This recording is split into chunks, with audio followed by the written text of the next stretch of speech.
here. All right. We're going to jump into the information. I know there are some more folks that may be joining us, but we definitely want to respect everybody's time. Miss Simone, you ready? I am, sis. I am. Let's do this. Family, first of all, welcome everyone. Thank you guys for joining us for Know Your Rights. We're going to be sharing some really awesome information and resources with you guys here. And we're going to have a heart to heart because everyone that's here is family to us because you decided to share some of your time. And so, I am one half of Sisters of Impact, a lady of justice, and I hold many other titles, family. My name is Katia Joseph, hailing from Queens, New York. And I am so honored that I get to share this platform with my best friend, business partner, ride or die, uh, Miss Ariel Simone. Just so you guys know a little bit about me, I've had the opportunity and the pleasure to work in the arts and representing the Black community for some time now. I've had the pleasure of working alongside Miss Simone on some grassroots projects and been advocating for resources in the Black community for some time. I did some work on Rikers Island, and I'm just honored to be able to be here before you guys. So I'll pass it over to you, Miss Simone. Thank you so much, Miss Joseph and family. It is an honor to be able to share a space with you all. You know, we encourage everybody, share your screens. Let's show your beautiful faces. Tonight is a night of information, but also a night of celebration because we get to be the change, right? We get to create shift. But I am from Queens, New York. Ariel Simone out of Queens, New York. I am in Charlotte, North Carolina currently. I have done everything from campaigns to sit on the boards of caucuses to be involved in Title I schools. And, you know, I started owning my own business, my consulting firm, about 23, maybe 24. And I found that it was through our community and us being in the trenches and doing the grassroots work that we would be able to create shift. But I really want to share tonight what Sisters of Impact is about, because I don't think that we've really touched on that in some time. But Sisters of Impact is a corporation, right, that will have a nonprofit arm that's dedicated to creating platforms, forums, workshops, a space for tools and resources for our people to be able to come learn and be fed with the information to be able to create systematic liberation, right? Because systemic racism, systemic, issues within our community are here, but we need systematic liberation. So I'm really excited because we'll really dig into a little bit more on the back end of just sharing what we've been doing behind the scenes. But we're excited to be able to share with you all tonight. And this is not a legal show presentation, but we are legal shield associates. And we say that so that there's no legal repercussion. Over to you, Ms. Joseph. Absolutely. So with that, we're going to talk about a few different things tonight. And I would ask that the information that you share, you guys are open to passing it on to the people that you love, because we're here to make the world better, make a difference, a positive impact. And we can only do that when we lock arms with one another.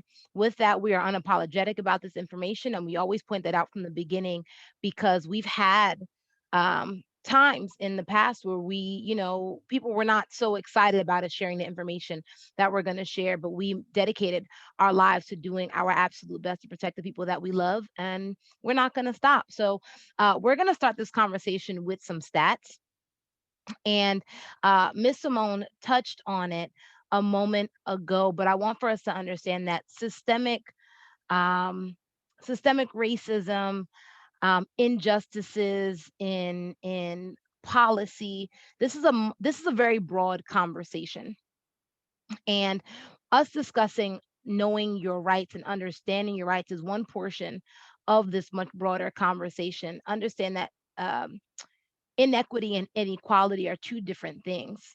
Okay, equality, family, is representation. Equity is fair treatment. I'm sorry, vice versa. Equity is representation. Equality is fair treatment, and this includes unequal funding in school systems. This includes mass incarceration.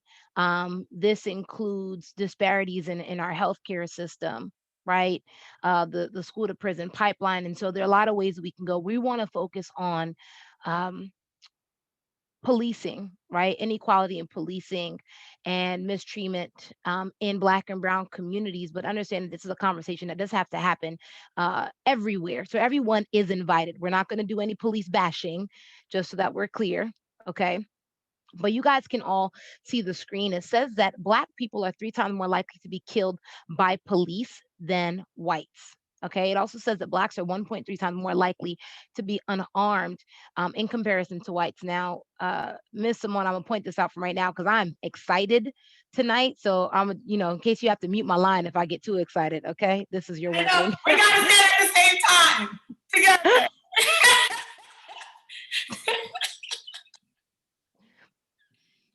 I promise y'all will act right. Go But this is a big deal. ahead. No.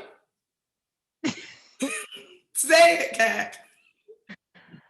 I'm going to continue until you decide to share. So, Legal Shield has partnered with the Innocence Project. Family. Miss Simone, what is the Innocence Project? It's so amazing because, like, I'm going to cry. I really am going to cry because I remember the Innocence Project, I'm going to answer the question, is dedicated towards helping individuals that have been prosecuted and are on death row, helping the innocent not only get off death row, but also get, reparations as well for the time. But what I love about the Innocence Project is it's been around for some time, and it does the heavy lifting, right? It does some dirty work. And so Legal Shield being partnered with the Innocence Project is a big deal. And a lot of people, especially in our community, I'm super excited about it because our community says, well, what else are they doing for us? And first of all, our membership and our services, bar none, do so much for us. But I just feel like in this moment, we get to say, well, you know what? This is what else we're doing. And it is so phenomenal. Thank you for letting me share, Kat, because I'm so excited. My pleasure. I feel like I saw you were going to burst at the seams. But family, we bring that up nice and early because, again, we're talking about inequality in terms of policing, and the way that results in are 40% of prisons being filled with Black and Brown faces when we are only 13% of the population. And a lot of the times when we have this conversation, we're gaslighted because people respond to us by saying things like, well, what about Black on Black crime? And my response typically is, what about it? Right? Because we use the phrase to villainize the Black community when the numbers are not far different between Black communities and white communities um, in terms of crimes against their own people. And I say that because Black on Black crime is about 92, when white on white is about 86%. We get so much fight to make us feel as if we're crazy when there are so many people that look just like us that lose their lives behind bars, and many of them never even had access to fight for themselves to begin with, or when they did, the access was not there in their best interest. And so 10 years and 20 years and 60 years, they're behind bars, surviving with and not never given the opportunity to thrive in the world where we're all supposed to be treated equal. So thank you, Miss Simone, for sharing that because it really is a big deal. And I don't want for anyone on the line to miss that part of this conversation because we're working in so many different areas in the Black community. Okay. Um, I also want to point out that looking at these numbers, we're so much higher, more likely to be killed um, throughout our society. And I pointed it out that Blacks are only 13% of the population in the US. And so, please, anyone on here that's ever felt um, worried, scared for your children, that you're not wrong for that. Anyone that's ever told you it's not that big of a deal or slavery is over, you're not wrong for having the visceral reaction that you've had in the past. because I know for myself and Miss Simone, at the height of the protests last year, we struggled to even get out of bed. We weren't able to get through this information without bawling our eyes out because we were hurting not only for ourselves, but for our community at large, for the Black diaspora at large, to be quite honest. Um, so I just ask in advance that you guys forgive us for our passion because we do get extremely excited about this topic and protecting our family and friends. Um, and so with that, now that you, Miss Simone, have wiped off your face, um, I'm going to pass it over to you.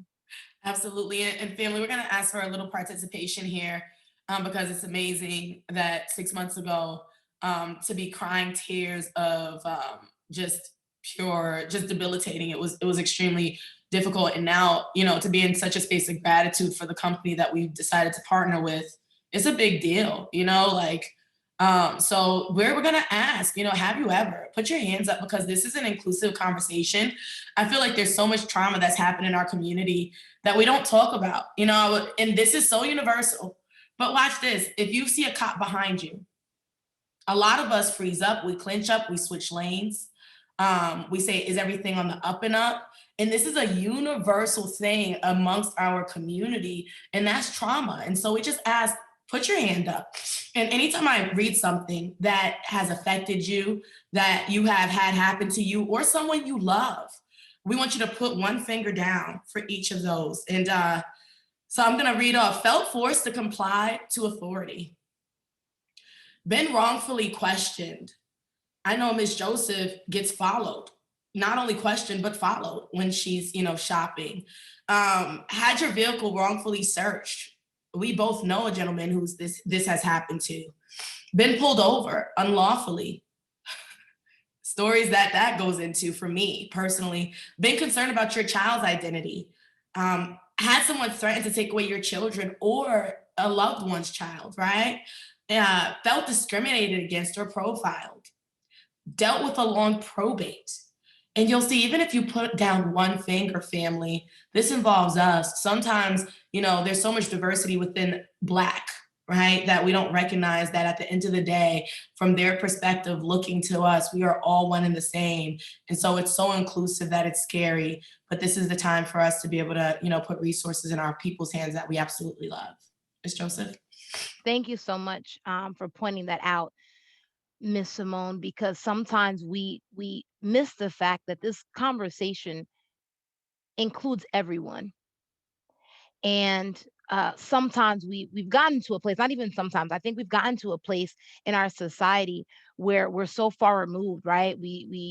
I remember years ago when Black Lives Matter originally was created, and we were dealing with the aftermath of Mike Brown and um, so many people of color uh, that were shot or killed by the hands of police officers. And I remember I was struggling then to have conversations at work. People would bring it up, and I would break down.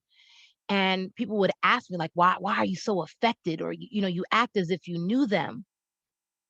I don't understand when the shift happened that we decided we had to know the human being to sympathize or empathize with the loss of life.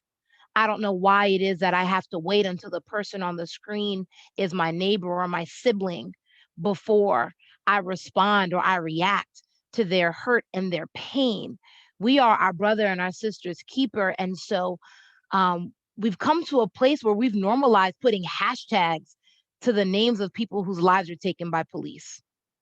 And um, look at the faces on the screen, right?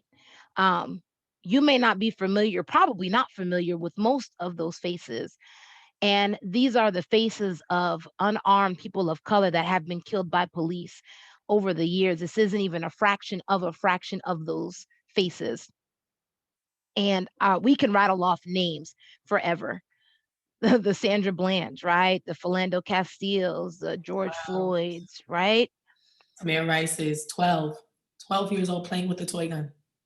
And it it feels like it doesn't stop. And I'm literally going to name even some of the names, honestly, family, in the last quarter of December. I'm in the last quarter of 2020. We have Jacob Blake, who praise God actually survived. Dejon Kizzy, uh, Dion K, Daniel Pruden, just so that you guys know, I keep the names in front of me on my court board. So that's what I'm looking up at right now. Um, but I say these names, the most recent that I'm familiar with, Patrick Warren Sr., who was just killed a few weeks ago in Florida.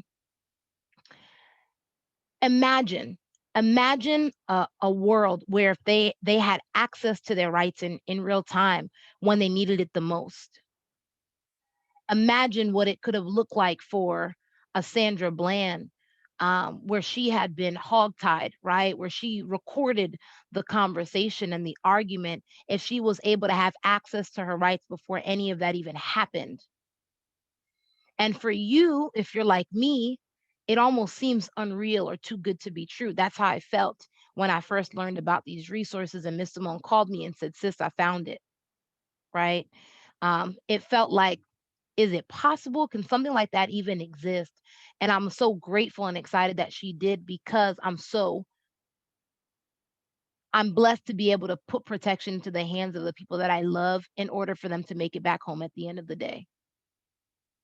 Miss Simone. As we move forward, I really want us to recognize that it says unintended, but not a mistake, because systems are not a mistake, right? Systems are methodical, they're well thought out, they're put in place so that even if the head is cut off, it can grow a new one. And so, this gentleman, Abner Luima, in our company's book, the history of our membership in our app, it really talks about this in detail. But Abner Louima was a Haitian immigrant, or is a Haitian immigrant, and in 1997 he was brutally beat by two officers after being arrested, doing nothing, mind you, being arrested outside of a nightclub that he actually worked at, being arrested in the precinct bathroom in Brooklyn. He was brutally beat. He was sodomized with a broomstick, and then they waved it under his nose and said, "If you tell anyone, dot, dot, dot." And it wasn't until he got to the hospital that a nurse said, "You cannot let them get away with this. I don't want us to miss this." It wasn't that he was in America and he knew that he was owed due diligence. It wasn't that, somebody of high authority told him that he shouldn't let them get away with this. It was a nurse. It was somebody like you and I that told him, "You have to do something about it." And so that is why it's so important for us to share this information, because it's not going to be a commercial or a news clipping or anybody outside of us that shares with our loved ones and people. No, you got to stand up for yourself. And so, sure enough, when our founder heard about this, he collaborated with a civil rights activist and put this one button, a 1% shift, a 24/7, 365 access. And this is because of Abdul Nawima's story that this resource exists today. So let's talk about this, family, because we live in a gig economy where we function, everything in our lives, right? We function by the palm of our hands, and the resource that we're sharing with you is one, right? It's not the ultimate solution, it's just one that we have found that has been working well for our community. But I want us to understand that the society that we live in, we are in love with technology and we're inundated because we like simple, right? It's the microwave generation. We like simple, we like easy, we like affordable. And technology is a blessing, but it's also a curse.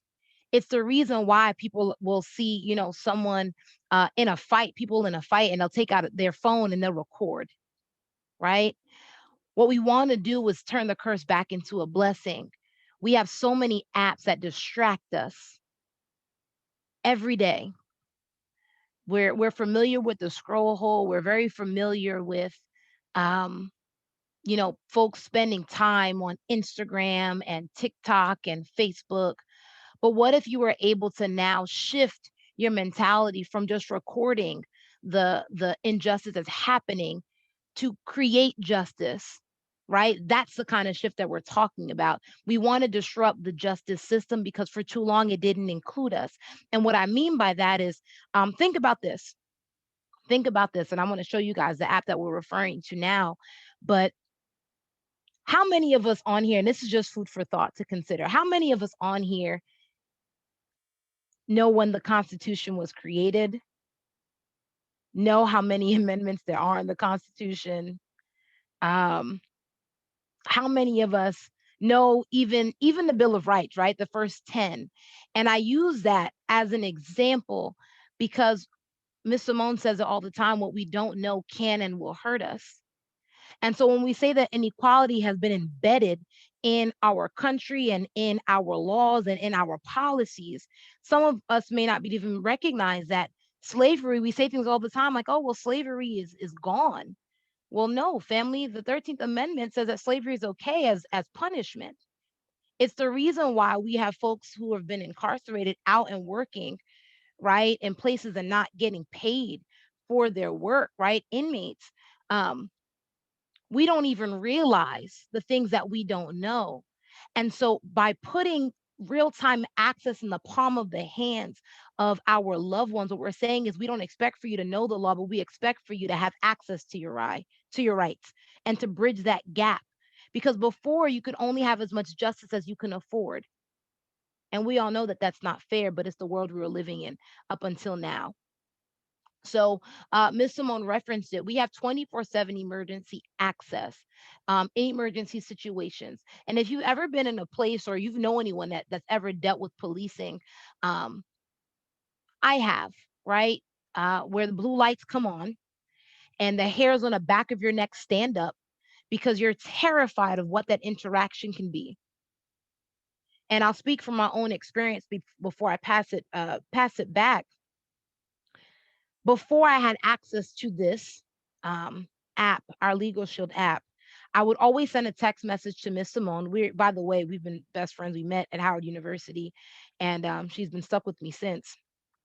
And anytime that I've ever been in that scenario where I'm freaking out, right? Whether I'm by myself or with someone, I would always send her a text message and just say, hey, this is where I am. I'm being pulled over. Don't know why. And I always did it because God forbid this was the day or the scenario where I was dealing with the bad cop, right? The cops that allowed for folks to enter into the White House. I'm sorry, that stormed the Capitol, right? That cop, the one that showed them around um, in the act of treason. What would life look like for me? Would I make it past that scenario? And the difference between then and now was the only thing that Miss Simone would have been able to do, God forbid anything happened, was to let my family members know where I was last. Let that sink in for a moment. We have people even now on this line who are terrified of letting their children leave their homes, right? After Trayvon Martin was killed, people were saying, I'm not letting you even wear a hoodie anymore. And we can't function in this capacity. And so um, just think about that as we break down what 24/7 emergency access truly means for the Black and Brown community, because we were the ones that it was created for. Back to you, Miss Simone. I just the way that we shift for society, we conform for society, but we don't make society conform to us is just really interesting. I just had that download, and so this is the way, family, that we're going to make society conform to us, right? So tap, call, equal access. This 24/7 365 emergency access. Ms. Joseph is right. I called her and I said I found it, like I found a solution, because this is something that we can all do, that we can all afford, that we can educate our family members on. And it's not difficult to duplicate, right? Like, it's not difficult for generations to be able to understand it. And so, in case of an emergency situation, what is an emergency? When you feel like you're being improperly questioned, improperly detained, law enforcement, agency like ICE, CPS, car accident, but you just know that it's not going to go the right way. We've all had those, whereas we're used to seeing the police come into play. Now we have the true version of representation, which is our attorney.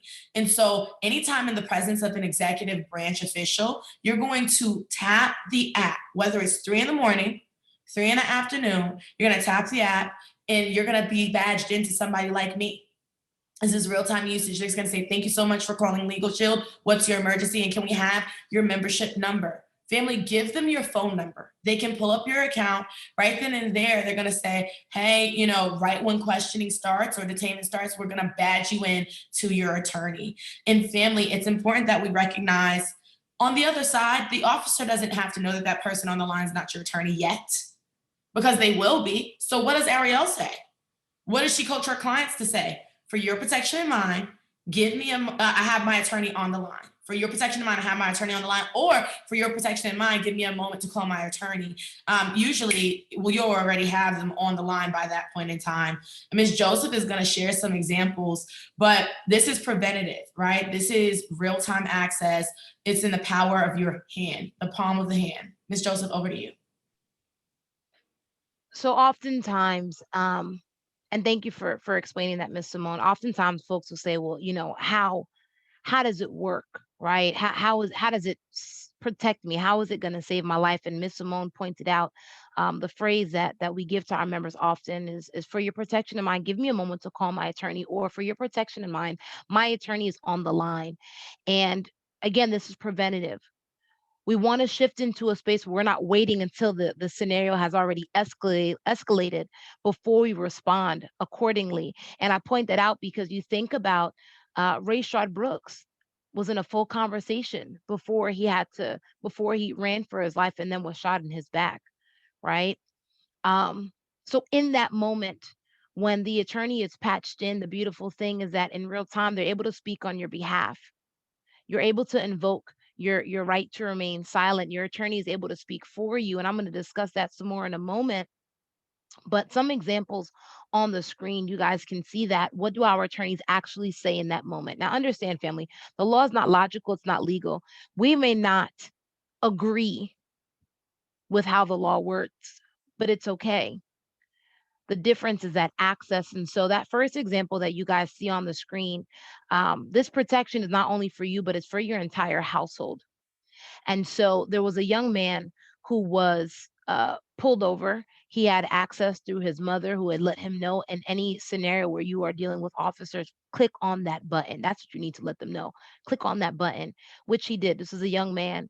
And when he did, the attorney, of course, was on the line when he was pulled over. And the attorney let him know to put me on speakerphone. He spoke directly to the policeman and said, officer, you need to release my client on his personal recognizance if he has not committed a crime nor alcohol or drugs are involved. Now, if you guys are like me, you hear a phrase like that and you're like, what are we even talking about? Well, the beautiful thing about this is that you don't need to know, because when you have an attorney involved, you completely shifted the environment and you now have somebody of authority speaking to another person of authority, and you've removed yourself. It's not about whether the officer sees you as a human being or not. It's about them speaking to somebody that knows their language, understands the law, and is able to respond accordingly. That's the shift that we're talking about right now. I don't need you to like me, but I do need you to respect my humanity. Okay. The second example that you guys see on the screen, that was a friend of mine who was pulled over for speeding, young Black man.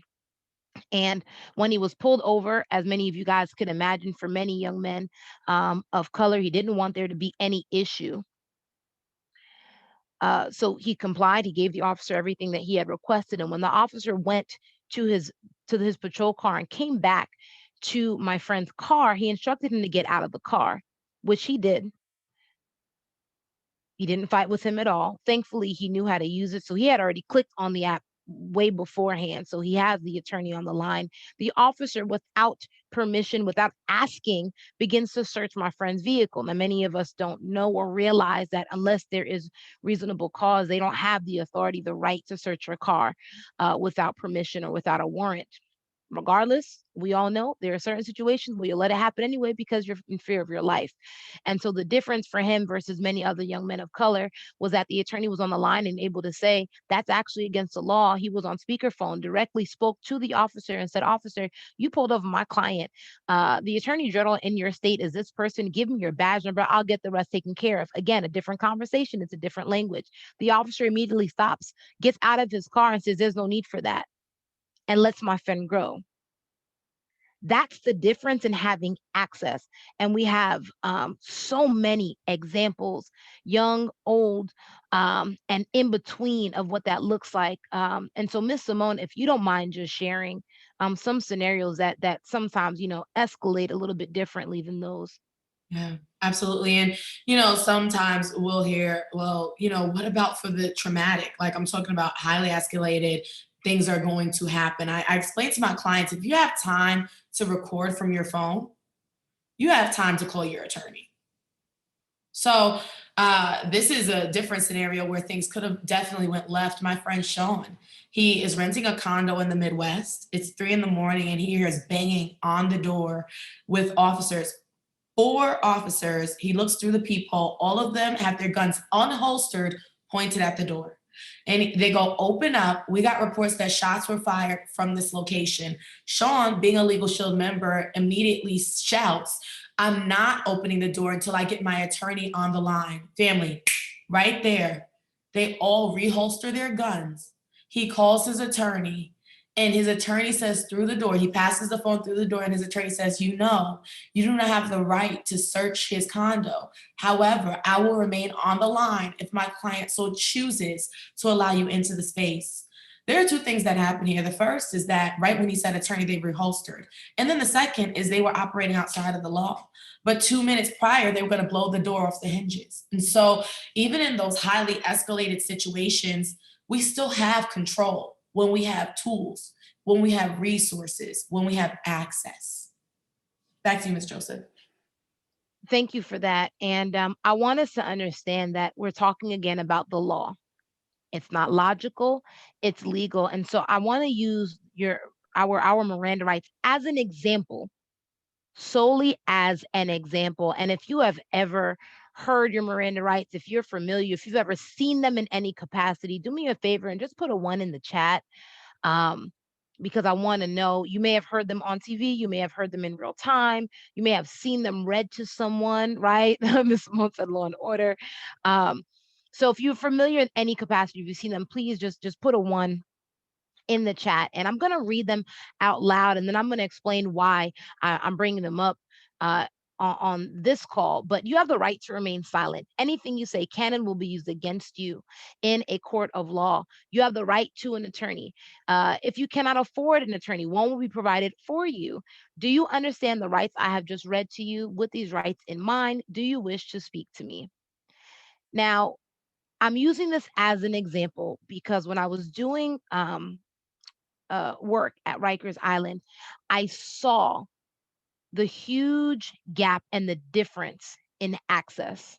I saw so many young men and women that looked just like me, and all of their stories were so different. They were so vast. And this was a place of so much confusion. What your Miranda rights were, whether or not they were ever read, what they meant in real time, the way that they responded, the way that um, their attorneys, the ones that were assigned to their cases, dealt with them. And I'm not saying that public defenders are wrong. So let me point that, or that they're bad. I know that they're exhausted though, and they're overworked because they have more cases than they can handle. Right. And so, anyway, I bring this up because there are a lot of things that we have wrong when it comes to your Miranda rights. And the more I learn about the law, I realize that there are certain things that I will never understand because the law is not logical. And so you guys can see the screen. First thing I want to point out is that when you invoke your right to remain silent, it actually has to be invoked. You cannot just stay silent and believe that the officer understands that you're invoking that right in the moment or time that you've been read your Miranda rights. Now, please understand that there are situations where an officer doesn't have to read your Miranda rights anyway, and you can be prosecuted even if you are never read your Miranda rights. So I want to point that out. But silence is not an acceptable answer once they have been read to you. You actually have to verbally say them aloud. I'm invoking my right to remain silent. I'm choosing to remain silent. And I'm not saying it's right or wrong, but part of the reason for that is because the officer does not know. They don't know if you're being rude, if you're fighting, right, by staying silent, if you understand the things that they just read to you. And so keep this in mind because we have so many different phrases in the hood, right? Don't talk to the popo, right? And all these different kind of things. And we don't realize that we're actually hurting our community by passing on information that isn't right or isn't true. And so I pointed out again, you have to invoke your right to remain silent. Um, once your Miranda rights are read to you. Now, please understand that every state is also different. And so there are plenty of states where the verbiage is different. And so you may not even be familiar with your Miranda rights when they're read to you. If you're expecting to hear them a certain way, there are also states that add a line. You guys can see on the screen, we have no way of giving you a lawyer, but one will be appointed for you if you wish, if and when you go to court. Now, let's really put this into perspective, family.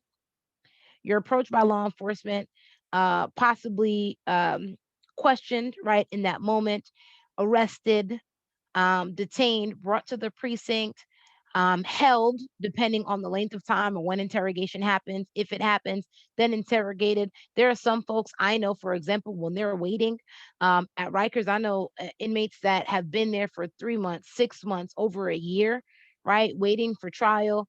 And then you actually make it to court, and then you're given an attorney. Think about the length of time that you're by yourself before you're given a public defender, right? If you'd like to have one. That's a lot of time and a lot of questions that possibly weren't answered. And the list goes on. And I bring that up because sometimes as parents, we think that we are protection for our children. And if you're not an attorney, newsflash, they will arrest you with or without you there, right? They'll arrest your children, excuse me, with or without you there. There are times that we say things like, oh, well, if you didn't do anything anyway, then just speak up. Except anything that you say can be used against you. So I just point this out because I want for us all to understand there's so much that we don't know. And I don't expect for anyone on here to go to law school. I'm not telling you in order to protect yourself, right? That's the only way to do it. No, I'm telling you, you need resources and access to your rights. That's the difference between us, not even just us, but the haves and the have nots. It's just the cost of an attorney because we've been priced out of the system. It takes 2 days of work to pay for 1 hour of an attorney's time. I don't expect that the average household would have an attorney on retainer. So just keep that in mind. And I want for us to understand that legal literacy is a thing. And so I'll pass that back to you, Miss Simone, so you can really break down what that means. Yeah, absolutely. Because that's the gap that we're filling. And, family, I see that, Miss McDougal, you put it in the chat. You said a lot can go on during the interim, and that's so right. Like Khalif Broder, he has a series on Netflix. He's no longer with us, but I know it's because of the system that he's no longer with us. He was allegedly stealing a backpack. He was put through the system without an attorney, was not released on bail, went to Rikers for 2 years while he waited for his court case, for his court date, and ended up committing suicide, tried to commit suicide in Rikers, ended up committing suicide when he was released because he was found not guilty. And he was 16 when this happened. So absolutely a lot can go on during the interim. But family legal literacy, this is about having the resources. It's not that the rich keep on getting richer and the wealthy are the wealthy because they're better than us or they're smarter than us or they know more than us. It's because they have access to tools and resources that we do not have. And so we hear financial literacy, but legal literacy is a pillar that our community needs as well. And so what does it look like to be able to call to a law firm, right? That you say, what if, I'm about to be fired, how can I, make sure I protect myself, my retirement, my pension, everything that is due to me? How can I protect my children right now during the pandemic? The Family Rights Act law is a thing, right? Can I, renegotiate these bills? Can this money be switched around for some of these things while I'm making it through so that I don't have to dip into my savings? Who are you consulting with? See, we all have best friends that we ask and we talk to. We have line brothers or line sisters. Maybe we Google it. Some of us are making finger crossed decisions that are going to impact our legacy for the next 2, 4, 10 years. And we just didn't know what we didn't know. And so, family, we're rewriting lies that we've been told. These are the lies. Ignorance is bliss. That's a lie. What you don't know can and won't hurt you. That's a lie. And so we get to rewrite it through this first feature. So after they consult, no time limit, no max out for the weekly calls that you can make, right? Then they're going to go ahead and draft a demand letter or make a phone call. Why is this a big deal? Because this is truly where 70 to about 80% of the law is handled. They don't have to go to court to get a resolution, a demand letter. The power of the pen is a real thing, right? The phone call from your firm. Who's backing you right now besides you? Or does the buck stop there? If the buck stops at you, or if you're the only one backing you up, then family, guess what? Our services are going to help and assist in that regard. And it looks real time when it comes to bills. I had a $2,100 final car payoff that if I would have tried to handle it by myself, which I tried to, they would not have taken anything off of that final car payoff. Because my attorney made one phone call, 45 minutes later, he calls me back and I saved $900 because of a phone call. How about demand letters? When Chase Bank froze my account for 4 months, just because I made a mistake. They sent me all the way through fraud. I uploaded a business check to my personal account. The S&W group is not Ariel Simone. Why did it clear? I don't know. But guess what? 4 months, I gave them everything but my blood to prove that the corporation was mine. They still shut me down. I call into my firm. Guess what? 3 business days later, a cashier's check in the mail. Family, is not magic. We're not perfect, but it's better, right? And then beyond that, contracts and docs. What I love about this is what we don't know can and will hurt us, right? What the bold print giveth, the fine print taketh away. Family, I ask, when's the last time you signed a contract that you actually understood what you were signing? Legalese is technically another language. So you signing a contract and saying you understand is like you saying, oh, I speak Spanish and French and Latin because that's everything that is combined to be. And so I ask, can we stop signing contracts and making legacy decisions without having counsel and advisement, right? And so we're going to review your contracts. It saved me $500. My welcome letter had an additional $500 that my leasing contract and document did not have. I would have never found that. Even as a upstanding citizen, I would have never found that, right? And guess what? My mother saved $900 on a closing because she used the attorneys as her closing attorney. She took the good faith estimate, sent it in, they reviewed it, boom. She didn't have to have a closing attorney when she refinanced her home. So if we're expected to be upstanding, law abiding citizens, that's what we're expected to be.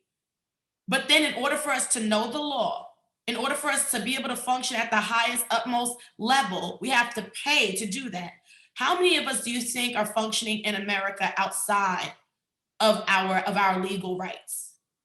Majority of us. And so we really are looking to change that, family. Ms. Joseph, I'm not sure if you want to pick up from here for the IRS audit, but you have phenomenal history with the last portion of this membership. Yeah, definitely. And I'm happy that you pointed that out, family, because Miss Simone, because we used to pay to know, right? You say it all the time. We had to pay to know. We're expected to be law-abiding citizens, but we have to pay to know what the law is, right? Um, and so this portion of our service is a big deal to me because I didn't realize how important it is to our community until after already having access and opting in personally. When I shared this, I learned that family, my mother had been audited, and IRS audit assistance. I used to think that was a wealthy person problem. I used to think that you had to have so much money. Um, I used to think you had to have so much money in order to deal with the IRS, but the reality is they're coming for low income and middle class, right? First, because again, we don't have the same access and resources that the wealthiest have. And so for my mother, who went to hire attorney and they told her you're going to be better off paying whatever they charge you because I'm probably going to charge you more. That's what we're referring to when we're saying, yeah, we don't have the same access or resources. I mean, I don't expect for you to have the funding to protect yourself. And so for her, she went in, she answered their questions, they were kind, and then they garnished her next check. Well, what does that do for the household? The average household is $500 away from bankruptcy. And so what we're telling you is why not have access every day, hours already included, minimize and lower payments so that no longer do you have to pay what the wealthiest are paying in order for you to be protected in the same capacity or even better than, right? Because even the wealthiest don't have 24/7 emergency access. The same thing goes for civil trial defense. We have these jokes, right? Like, well, um, you want to get rich in America, sue somebody. Family. What about when you're the butt of the joke? Your child, somebody else's child is hit by your child and they're coming after you, or it's a quick way, right, for someone else to get money into their pockets, except at your expense. Well, we have protection there as well. And then family and domestic services. Now, please hear me, because in the Black community, we've gotten to a place where we make sure to laugh so that we don't have to cry. And so we've created phrases like my four and no more, right? And I want us to understand that's as a result of being treated as less than for so long that we've normalized it, right? We've made it okay. And so I want for us to realize it's also in our nature as a community to take in the people that we love, except we haven't been able to do it in the way that we want to because the costs and the expenses are too high. And so if you're taking in a niece or a nephew and you want to adopt them, but you're not able to because it's going to cost you ten or $20,000 to do it, well, what if we had a solution for that as well? What if we tell you family and domestic services are available to you now because of this resource, because of this app? So please don't take this lightly. Anyone on this line, and in moving forward, because all of this again is in addition to 24/7 emergency access. I want for us to think not only about ourselves, but everybody in our lives who's dealing with different things, things that we know of and things that we don't know. And I'm grateful that you said that because it's not just about us. Like, oh my mother used to say, it's not about you, right? And it's so true, family. It's about our loved ones, it's about our family, our friends, people that we know and don't know currently. But let's talk about traffic tickets, but let's take a different perspective because we look at it as if it's just a normal function of having a driver's license. But we know here on this line, the black and brown community, we're profiled. We're the quota. And so if we know the stats, and right here, suspect citizen says African Americans are much more likely to be searched after and searched and stopped than white drivers, without drugs, without alcohol on them, because of profiling. We have a story in our book, the prepaid legal story of son and father that were pulled over. They didn't know who the father was, but he was actually very well known. But because he was black, he was profiled. He was pulled over on a major highway, and they put him in the back of the police car as they searched his vehicle with no AC. These are the things that were happening to our people with no AC, right? And his son in the car crying because it was 70 plus, 80 plus degrees out. And so, because of this, family, we know insurance can spike because of citations. We know that points can be added to your license, which ends in a suspended license. How do we keep our people protected? The emergency call button when they're pulled over, not if, but when. And then also us to be able to go to court for them for a majority of the wrongfully cited, tickets in the first place. So it's very exciting to be able to handle that portion as well. And this is a cycle that we've been dealing with for a long time, right? Like she just said, we're getting pulled over more, which means we have more points on our license, which means insurance rates are automatically higher for our community. So keep that in mind. Um, and then estate planning, which is this has become a passion project of mine in the last 2 years. And the reason for that is because I'll be honest, again, I'm Haitian, I'm first generation Haitian American. I didn't have this conversation. Us as a family, we didn't have this conversation. And for a long time, I thought it was just us, right? Until I started sharing the information, I realized, oh no, this is a struggle that we're having in the Black community overall because of all these taboos. And we don't want to talk about death. And, somebody somewhere told us that we don't have anything of value. And we ran with it as a community, and it's not true. And this is just another place in in our society where the state and the nation is benefiting off of our backs. And so will preparation is your love letter to the people that you care about. It's 5 out of 10 Americans that don't have a will. It's 7 out of 10 Black and brown faces that don't. Maybe that's some of you on the line, and this is not passing judgment in any capacity, understand. But now that we know better, we get to do better. So whereas we thought, okay, well, I don't have to worry about it, but our children are still going to court for 2, 3, and 5 years after the fact that we're no longer here. That's the difference in preparing our will. That's the difference in saying, hey, I'm not an experiment. When I go to the doctor's office, you don't get to decide what happens to me. I have a voice and I get to speak for myself. That's what your living will is. power of attorney? Who do I trust in my life to have a say so? Family, there the rate of death of black mothers in our country is insane. I mean, um, I believe more than double in comparison to white mothers in giving birth. And part of that is disparity in healthcare systems because the assumption is that Black women have a higher pain tolerance. And so we need things like doulas and midwives to advocate for us to get the medications at the same capacity because we don't have the voice. We're not heard in the same way. And I just use that as one example because, again, your living will, that's your voice. That's you saying, hey, this is what I want to have happen. Again, we're not an experiment, even though for, history and generations, you would think the opposite. But it's so important that we get into a position where we normalize this conversation at the dinner table with our children. The wealthiest communities are having the talks, right? 5-year-olds and 10-year-olds know what the estate is and what they're going to receive. And yet for us, we're creating GoFundMe pages to pay for funeral expenses. And I'm saying this in a way that I talk to my friends and my family members because there comes a place where you get sick and tired of being sick and tired. And I feel the same way about this as I do about life insurance policies. When we know better, we have to do better. And so understand that this is also part of the service, in addition to that 24/7 emergency access. We make it simple and we've removed the excuses. And so here's what I'm gonna share with everyone on the line. Um, as we get ready to close. And if anyone on here has a resource to share, I would, I'm going to open up the lines in a moment. But here's what we're going to ask for what next steps are. Protect yourself.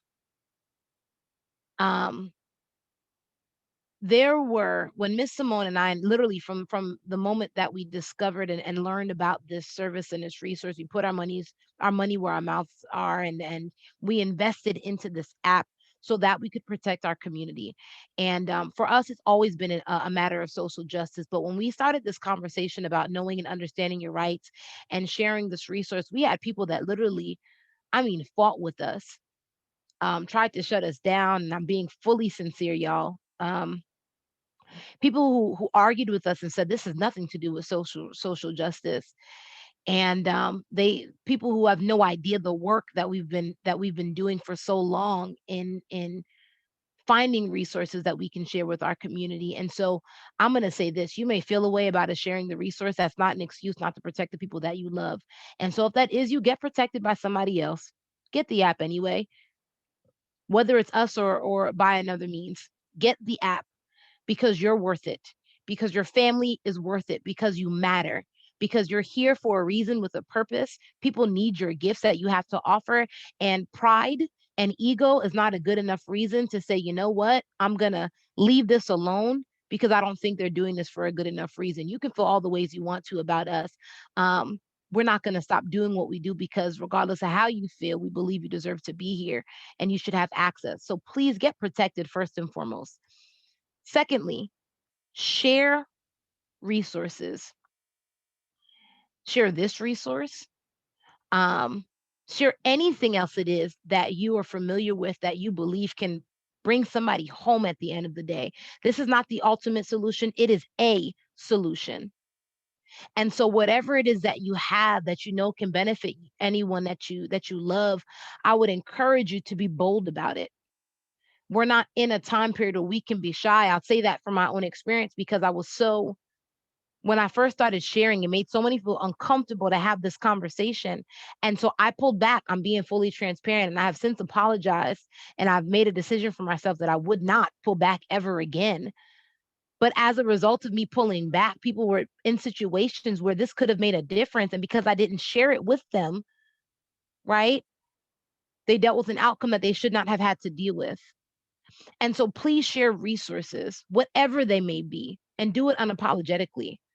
And then also have the uncomfortable conversations. It's great to post on social media.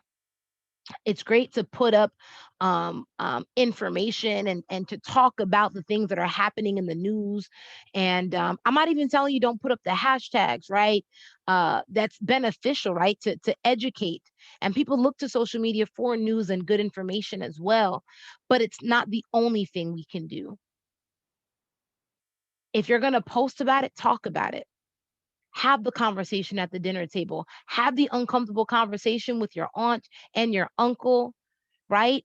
Encourage the people that came before you to engage in this conversation. I remember for me, last year in the midst, from May through like July, where everything was at its height, I remember seeing and hearing, some of my elders saying things like, well, it's time for the younger folks or the new generations to step up. And I was so deeply hurt, not because they were wrong. I understand, right? We got to step up where it is that we fit. But I was hurt because I realized that we have to come together. We have to come together. I need the people before me and I need the people after me. And I want for us to be on one accord because I need your wisdom. I need your history. I need the things that you've gone through so that history doesn't repeat itself. And so, again, I want to say have the uncomfortable conversations and then also refill your cup. Be careful about what you're taking in on a regular basis. CNN, right, can easily become constant negative news. If all you're doing is wearing yourself down with the traumatic things that we're hearing happen every day in the world that we live in. For some of us, I remember when I heard Pastor Stephen Furtick on social media pointed out that his child, his son, his 13-year-old, saw the video of George Floyd's murder before he did. Family, we are inundated. And we have it coming from so many different directions. And so I want to tell you to please be cautious. For every 30 minutes, hour of negative information that you're taking in, double and triple that. Refill your cup because we can't afford to get worn out. We can't afford to get exhausted by what we're taking in. We need each other to survive and to thrive and to protect our communities well into the future. And so I'm just so grateful for you guys being here. Miss Simone, before we open up the lines, is there anything that you want to add to that? Yeah, I'm sure that you already said it, but family, thank you for being the bearer of good news with us. If we don't, who else will? And it's just really exciting to be able to find tribe and like-minded individuals. And we often say turning strangers into friends, friends into family, so that we can just move the revolution, together. I read the disintegration, the splintering of Black America, the disintegration and splintering of Black America. I want to say I was in my 20s, and this is a beautiful time because we get to reintegrate our community. And I think that that is the most beautiful thing about the work that we get to do together. So thanks so much for sharing the space. And Miss Joseph, thanks for being who you are. It's amazing. Sis, thank you for being who you are. And if anyone has a thought, a comment that they would like to share, please, family, the lines are open. You're more than welcome to. No pressure, of course. But if there's anything that's on your heart to share, we'd love to hear from you. Um, you're more than welcome to. Lines are open. Oh, let me raise my hand. Oh, is that I see yes, go ahead. I see we had someone that unmuted. Can you hear me, Katya? It's Ariel. Yes. This is Miss McDougall. How you doing? I just want to give you guys kudos for having this. It's refreshing, and it's something with the company that's long overdue, I believe, because we have to recognize that this is a vital segment of this country's population that needs to be addressed. So I give you kudos. I'm grateful for you. I'm sorry that the 28 people I invited did not show up, but perhaps, being that for me it was last minute getting the invitations out um, between last night and this morning.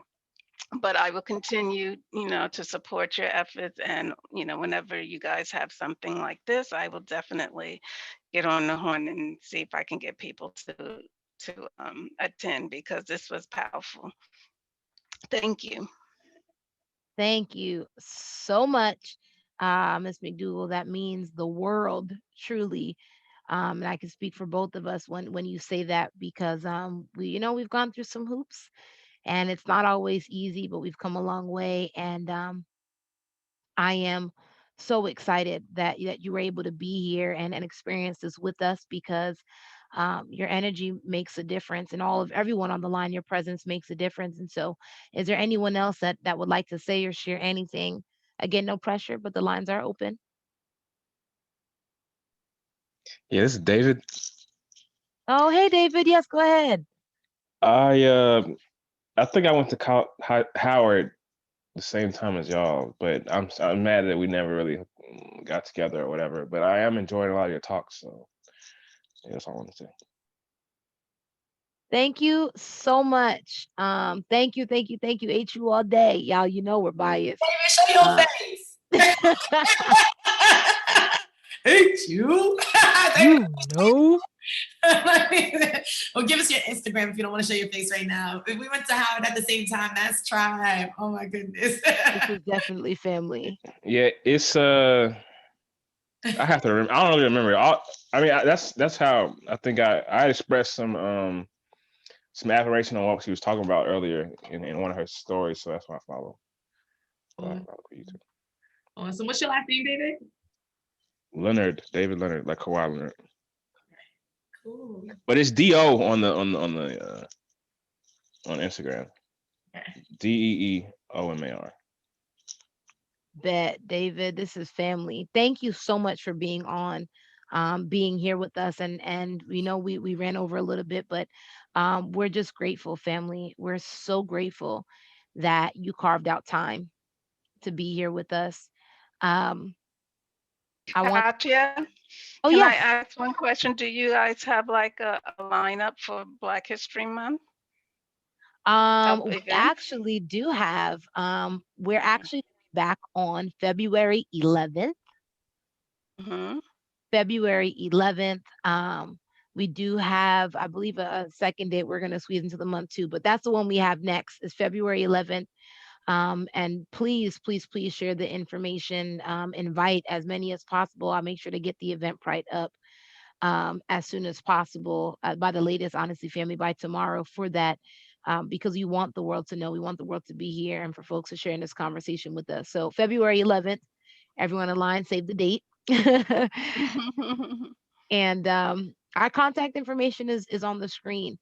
Um, and I'll close our call. Oh, Miss Simone, there's something else you want to add? Well, I'll just kind of just drip this for you guys. Sisters of Impact, one of the initiatives that we have that we're launching, is Joseph and I literally are shooting our podcast after we close out tonight. It's called 1,000 Black Billionaires, 1,000 Black Billionaires. That will be a podcast.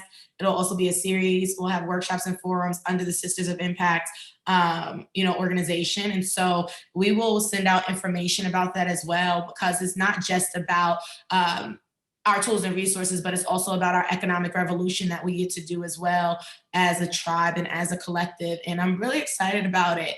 This is the first thing that I've done that I feel like I'm nervous about, which is really good. Like, I don't get nervous about a lot of things. So we'll talk about that a little bit more. But again, it's under, Sisters of Impact. And yeah, it's going to be a lot of fun. And this year we will be also making sure that under the nonprofit arm, we're raising funds. And so we're going to be choosing where that goes and what it looks like. And so if anybody has any initiatives that they are really standing behind or things that they would like to target, please let us know, because we want, inclusivity with this decision making, because we're going to be putting our money where our mouths are. So I'm excited about that.